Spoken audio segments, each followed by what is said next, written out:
Welcome to Airborne on staugustine.com here at the Eclipse Recording Company. We have a special guest in the studio today, as always. I want to welcome Zach McKenna. Zach is with the St. Augustine Echo Tours. Welcome, Zach. Nice to see you guys. Thanks for having me. Oh, it's good to have you. What an interesting line of work you've got, huh? Absolutely. I'm a pretty lucky guy. Yeah. Tell us a little bit about the St. Augustine Echo Tours, maybe a little bit of how you got started, your background, and take it from there. That sounds great. We're coming up on our 4th anniversary in St. Augustine, Florida. And my wife and I started this company after working corporate jobs and as a way to get people on the water and get them interested in the wildlife and the surrounding environments in order to conserve those areas. So we both worked for different outfitters all over the country in years previous. And I was working, on large charter boats at age 14 before I could drive. Is that right? So being on the water, boats has been second nature to me. I grew up on the South Carolina coast, and it was Flagler College that brought me down here. Oh, no kidding. So after getting a degree in business, did a couple of corporate gigs, some of them good, some of them bad, but I had the opportunity to get back on the water and we went for it, and it's been very successful so far. So your office is the Great Matanzas Basin, huh? Exactly, and you choose the vessel. It's different every day for me. Kayaks on some days, these beautiful research boats on other days, kind of Cousteau style, rigid hull inflatables that of course the Coast Guard uses for search and rescue, so they're very good for wildlife observation. And what's really exciting is we just launched a 27-foot catamaran. So that'll be another silent way to, explore the rivers and creeks. It only draws 1 foot, so it can really get back into some neat areas. Wow. Talking to people who have done some of the kayaking tours, and you do a lot of that, don't you? Absolutely. They've often told me that with the kayaking, they can get up, you mentioned drawing water, they can get places the boats with props just can't go. Exactly. And it's an amazing perspective historically, and just the animals don't seem to mind. And that's kind of the key factor with all the equipment we use. We use the most fuel efficient and quietest motorboats in the world, and they only draw a foot also. Wow. So talk about good boats for photography and people with limited abilities. These, we can show anybody, anything they want to see back there. You mentioned photography. You're right. I guess that gets a perspective again that people might only be able to see in a larger boat from the channel. You can get right up close to wildlife. Huh? Absolutely. Yeah. And if you're responsible, in your approach and the amount of time that you spend, the animals really respect that, and I think we have quite a relationship over the last 5 years. Whether they recognize me or the boat or something else, we respect their boundaries and get some really nice shots. So, what are some of the animals people might see on a St. Augustine Echo Tour? Can you share some of us? Absolutely. I think one of the biggest draws for us is the birding available on a 90-minute trip, which is what I recommend for someone who hasn't been with us. You might see 4 dozen species of birds, each one of them with their own story, their own method of success, and their own unique adaptations. And a big draw, which is part of my study, my ongoing study from my master's degree, is the bottlenose dolphin population in the area. Oh, really? So the idea is you can't guarantee anything, and we're not the type of company that's even interested in that, but on one of these rigid hull inflatables, you can cover 15 miles in an hour and a half. So your chances of a wild dolphin observation is very, very good.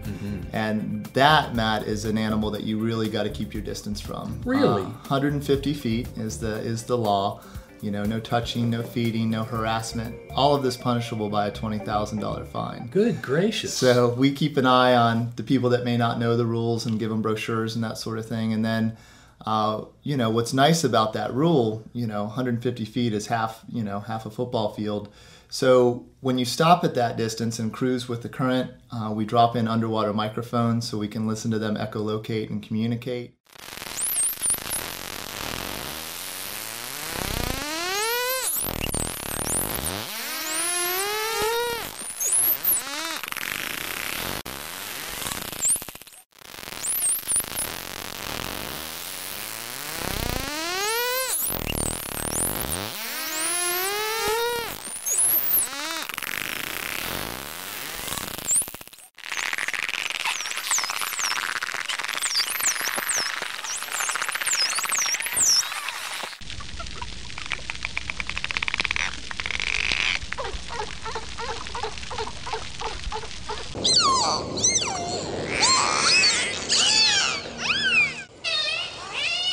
that's when you're going to get the best viewing, because you've given them their space to eat. Remember, these animals never sleep. Where are some of the places you launch? Where do you set So off? absolutely, the headquarters for this company is at the St. Augustine Municipal Marina. We have a nice relationship with the city. Oh, that's and, great. I think we have the most commercial dock space there, which is rather expensive but well worth it.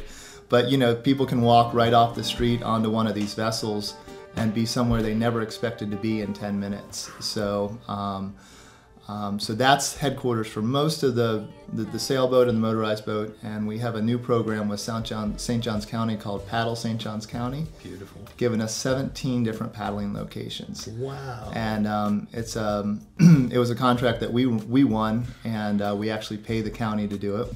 Oh, that sounds like a great time. And this sort of thing as well, you don't just do it once and say, there, I've done it, because there's seasonal aspects, aren't there? Absolutely. Tell us about and I think the reason I can do it for 20 years is I can't wait to get out there. Mm-hmm. So we're collecting data on these trips, and you get a different group of birds in the winter than you do in the summer. You get different dolphin behaviors throughout the different seasons. And I think our number one customer, who's a local here, because we're about 50% local, 50% visitor, Mm-hmm. has been with us 32 times in 4 years. Really? And every trip she's mentioned that I talked about something slightly different, or we went in a totally different direction. So the possibilities are limitless as far as what direction we go and what we might find on this adventure. What do you look for in guides? Oh man, it's for us, it's been lucky. They've come to us. So we have individuals, I think, picking up the pulse of our company. We do a lot of community service, so they might read about that. We do a lot of animal rescue, whether it be bird, dolphin, manatee. Whatever's hurt, if it's on the water and people can't get it, we go get it. No kidding. It fits right into what Melanie was saying from Hawk, because a lot of our animals will end up with her. Mm-hmm. So we do our best to support her also. Our captains need to be certified captains to the U.S. Coast Guard, so Right. that's a big process. Right. The kayaks have to go through special training, and then the sail instructors are also specially trained also. So if you know how to do one of these things, that's only half of it. Yeah. Because now we need to teach you the interpretive side. Right. And so each one of these guides, regardless of where they come from, biology degree, or maybe they're just a trained naturalist, Yeah. they'll spend 150 hours with another guide before they're released Wow. to do their own trips. And some people get halfway through it and they can handle the boat and they're good at spotting wildlife, but maybe they can't keep the conversation up, or maybe they can't pull the information out of the guests. Yeah. And so we've got a wonderful group of people that are all really, really dedicated. This is certainly a job. This is your part-time job. We all have full-time jobs, in order to pay for important things. Sure. That sounds, though, like a lot of people are ready to leave their little cubicles to do this for a living, though. That's wonderful. It's really, really nice. So yeah, really passionate people that are here to do good. And, with each guide, we get to add a new program, too, based on their ambitions and interests and stuff like that. The word eco, as in eco tours, gets thrown around a lot, and maybe a little too casually, but I know in your case it's intrinsic with what you do. What does it mean to you when you use that term in the very name of your business? The word eco or eco, thrown into everything that's supposed to be green and better for you. In the beginning, remember, it stands for ecology. Right. And ecology is the backbone of this business. It's our educational curriculum. So ecology is defined as the relationship between plants, animals, and their environment. And that's, I think, in one word, it was too perfect for what our goals and our mission was for this area and for some of the projects we have going on. You sound like someone who looks forward to your day. Absolutely. Can't wait to get you out there. I think I'm ready to go. It sounds like a great time. I hope we can have you back as we get into these different seasons and learn more about maybe what people can see in a particular time of year here in Northeast Florida. Could you do that? I'd love to do that. Sounds great. Oh, that'd be great to have you.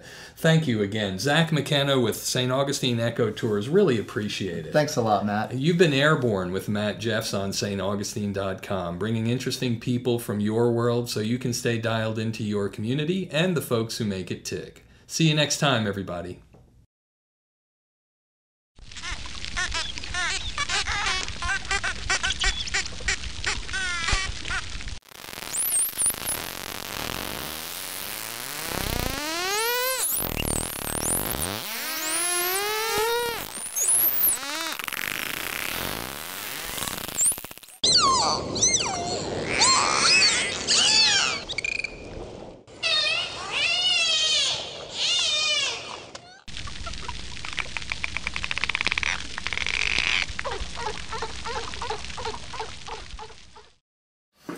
on rocks.